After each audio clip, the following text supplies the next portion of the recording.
My name's Dazza and I've just checked out one of the most expensive hotels in Edinburgh. Let's get right about it.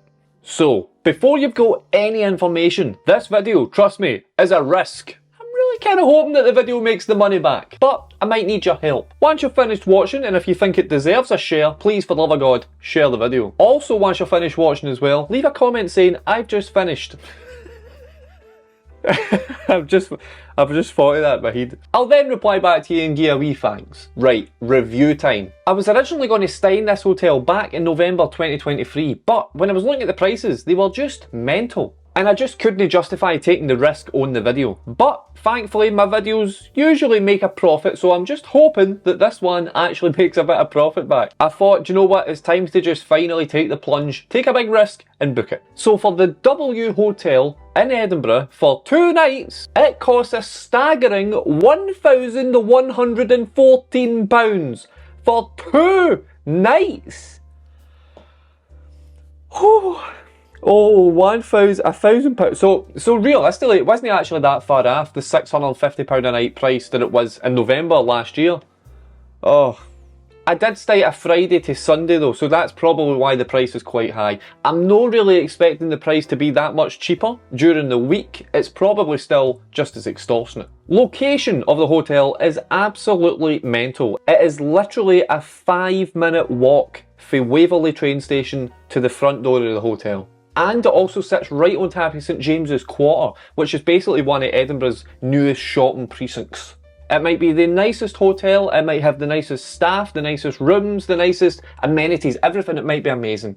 But who stuck a massive turd emoji on the tap here? Who thought that was a good idea? The check-in process for this hotel, for me, was a wee bit odd. For posh people that stay in these places all the time, this might be quite standard, but for me, I was like, oh, what's actually going on here? As we were checking in, and I mean literally as the key cards were getting handed there, somebody came and said, do you want me to take your bags? And we were like, no, you're alright, is there a lift? And they went, aye, the lift is just round the corner. I was like, alright, I'll go in the lift. I don't understand the kind of person that would say aye to that. You've managed to get your bag for your house to the hotel, even if you're going international. You've managed to get your bag thousands of miles on a plane, but you can't take it the last 50 metres up to your hotel. Come on, mate.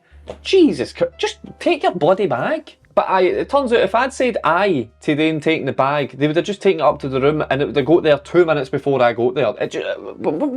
What's the point? Another odd thing that I didn't get when we were checking in. You know how some hotels ask you for ID when you're checking in, which is quite standard? Well, they also asked for Emma's ID as well. I fully understand me having to give my ID here because I booked it and I'm paying for it. What if Emma didn't bring her driver's licence? Because she wasn't driving, we got the train. So I don't know what the process would have been if she didn't have her ID. But the way that the person at check-in asked for the ID, it was almost as if like she assumed that we would just know that this is a normal thing. So she asked for my ID, I gave it her, scan, blah blah blah, and then she looked at Emma and went, and your ID? And we were like, here you go.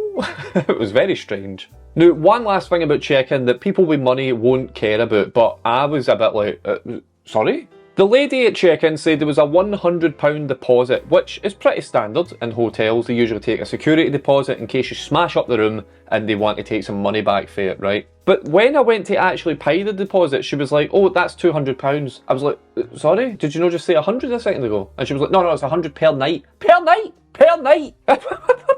What do you mean per night? £100 per night. So if you're staying for 7 days, if you're staying for a full week, that's an extra £700 that you need to account just to stay there. Now, if you've got a credit card, it doesn't actually charge it £200. It just is like, oh, we might charge you £200. And then it depends on checkout if you bought anything in the room or whatever. But I didn't have the credit card on me. So I was trying to remember in my head, I've not been paid yet. How close to like the maximum overdraft are we to £200 here?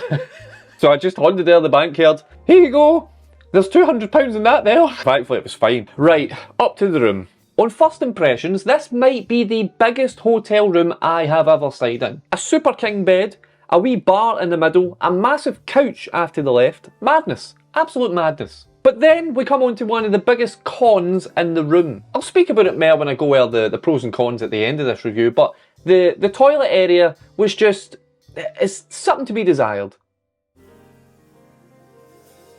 Now, please leave a comment if you agree with me or no, right? But I am sick of these hotels no putting in actual real walls in between the toilets and the shower and like the whole toilet area. See if I need to go to another hotel where it's just a big glass wall in between where people go and do a massive right next door to that, they'll go in for a shower and then they need to open that glass door to then wash their hands. If you're not wiped correctly, you are smearing all over the walls, and I mean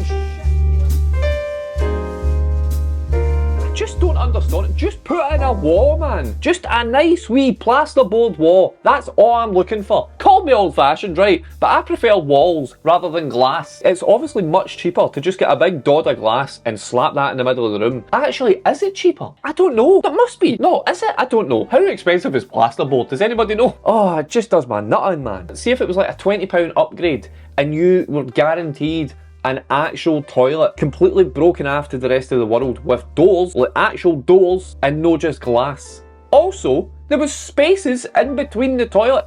See if you sat on the toilet and somebody was sitting at the perfect bit on the couch, you could eyeball them as you're taking a massive shit. It was weird though, because on the shower there was a seal on the shower door, but on the toilet door that seal wasn't there. It almost makes me think that somewhere down the line that seal on the toilet door has broken and they've just not replaced it. Oh god, right, once I had calmed down about my breakdown about that toilet, I walked there to quite a cool feature of the actual room. The room we were staying in was it was basically a king room. It was an extra £100 to stay in the exact same room but with a balcony. I thought, you know what, if we're doing this for the video, we're already taking a £1,000 risk, let's add on another £100. Now, we've all had balconies before whenever we went to our European holidays, our Spain holidays, all that nonsense, right? Usually a balcony is honestly less the size of this room. It's a shoebox. You can barely fit 2 chairs on it. But this balcony was massive. The only thing I didn't like the balcony is that it wasn't just fully blocked off in terms of the view of your neighbours next door. I never understood this with balconies, why they ever would leave some kind of gaps so that we can say hello to Steve next door. I don't want to talk to Steve. The reason that I've got a balcony is so I can sit on it and look outside. I don't want to look to Steve to my left and Marjorie to my right. I just don't want to see them. The view from the balcony is cool-ish. Because the only thing that's going through your head is when you sit on that chair, you look out and you just know that if you were a couple of levels above, you'd have a much better view. A 10 times better view, and can probably see the actual castle as well. For here, you're just kind of looking at another W-owned property right across the road, and then like just basically a corridor, and then a fire exit for the actual shopping centre right on your left. That's it. When I do hotel reviews, I love to do a blackout test. I like to shut all the curtains just to see how dark you can get the room, so that you know that if you're booking it for during the day and you try to get a sleep, you're actually going to be able to sleep. But I tried to like pull out the curtains, and I found a wee bit of a twist. So I just tried to shut the curtains and they don't move. But then I found these wee buttons here. Blackout curtains.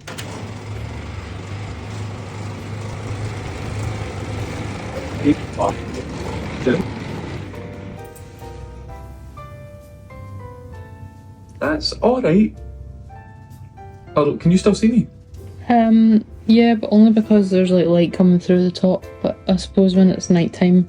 I know, but the whole point of the blackout test is so you can sleep during the day. I think this is dark enough. So, you can get a fairly decent blackout in this room. Cleanliness wise, the room was more or less spotless. Usually I bring a black light, but I actually forgot it. I left it in this drawer up here. I'm an idiot. So I just had to kind of eyeball how clean everything was. The only place in the entire room that I could find any kind of dirt was on the mirrors. And it was just kind of like specks, as if they've sprayed something on it and wiped it, but they've just kind of missed a bit when they were wiping it. Honestly, nothing to care about really. We stayed here for 2 nights, which is one night more than usual whenever I do a hotel review, so I can actually properly review how good or bad the bed was. On the first night, I loved the bed and Emma hated it.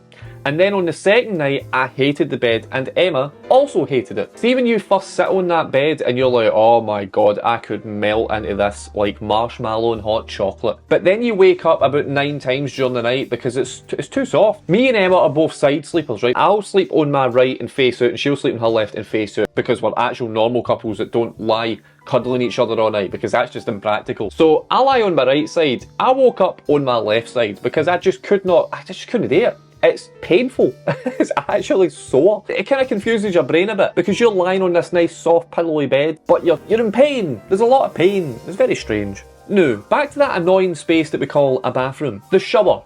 Emma was not a fan, but I actually liked it. I thought the water pressure was quite good on the kind of the rainfall shower thingamajig. I think she's just a big attention seeker, to be honest. Although, there is a big issue with the glass doors. Because that seal wasn't on the toilet door, the seal on the bottom of the shower door wasn't 100%, so some of the water leaked into the toilet. Because for some reason, the door is leaky. If you're taking a shower and somebody's in that toilet next to you, they're getting a free toe wash for absolutely no additional cost. Let's get to the beefy bit of this review and answer the question, do I recommend staying here? I don't know why I've went off Steve Jobs. And as usual with every hotel review I do, I give you a straight to the point answer of do I recommend this hotel? And my straight to the point answer with no other added context is no. But why? Like I said, it was a stunning room and I had a good time. Let's start with the good parts. Location is absolutely spot on. Me and Emma went out a couple of times and honestly it is a perfect location because you can just dive right out and straight away, boom, you're right in the city centre.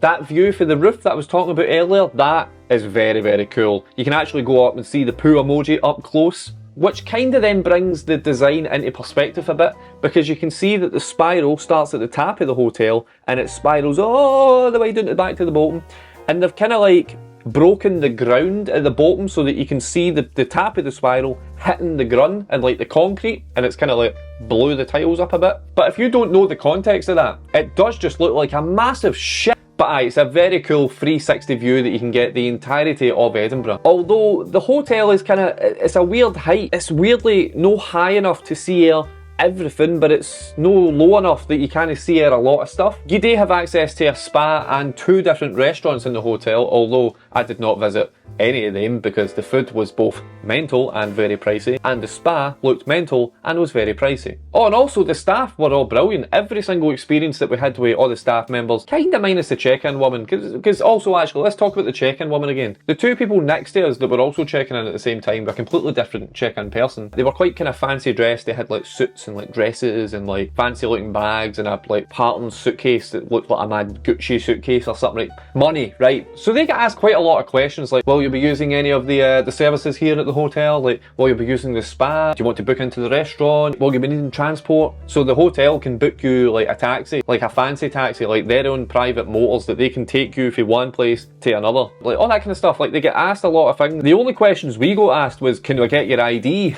Maybe we just look like scum. Well, I say look like scum. We walked in, I think I was wearing literally something similar to this. And Emma, as always, looked as pretty as she always bloody does, right? I'm such a cutie pie, ain't I? She looks nice. She looks like my carer. But all the other staff, lovely. But that's about it, to be honest. For £1,114, I can only come up with 5 good things to say about this hotel. And one of the things was like the spa and the restaurants, and I didn't even do them. To start with, it's an absolutely astronomical price. Albeit, it's a lovely room, right? I get that. But I've stayed in much less expensive hotels and preferred the room more than I did this room. And I know, I keep coming back to it, right? But it just infuriates me a bit. But see that sink area, man? Just, oh my god, just put in a wall? Just that whole section of the room and the incredibly soft beds, it's just made me kind of never want to come back to this particular hotel. Although saying that, the whole W brand, that has made me want to try other W hotels elsewhere or in the world, because when we first walked in, the telly was playing like a W channel and it just showed all these different places where you could go and stay all around the world. All the ones on that telly that they were showing off made this one look like absolute shit. There was just really stupid, silly stuff that annoyed me as well, like the fact that the wireless charger just wasn't even connected to anything. I put my phone on it to try it, and no, I tried to like kind of flip it up. I tried to fix it, but it's just buggered. It's completely broke. Just wee things like that that just kind of all added up that you just wouldn't and shouldn't expect at that price range. The only other really expensive hotel that I've got to compare this to was the Virgin Hotel in Glasgow, RIP.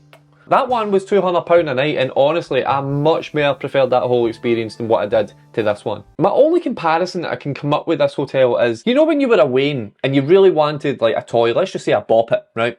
And you've seen all the adverts on the telly, you've seen bop it, twist it, pull it, you've seen all of that, and you were like, oh my god, I need a bop it, man. I need a bop it. And then you eventually convince your mum or your grandparents get you a bop it, and you are just ecstatic. You are overjoyed. You are over the moon.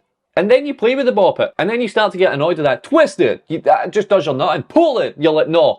And then eventually it becomes a novelty, and then you put the bop it away, and you never touch it again. This hotel is a bop it. This hotel is just a massive novelty that just completely wears off after a while. At the end of the day, this hotel is a massive bop it. You stay in it once, you leave, you don't come back. Sadly, I don't think I'm returning to this hotel, and I don't recommend it. I've tried to cover as many points as I can in this very long video, but I will 100% have missed something. So if you've got any questions, just leave them in the comments and I'll try and get back to every single reply. But where do you want to see me stay next? How's it you let me know? Down in the comments below.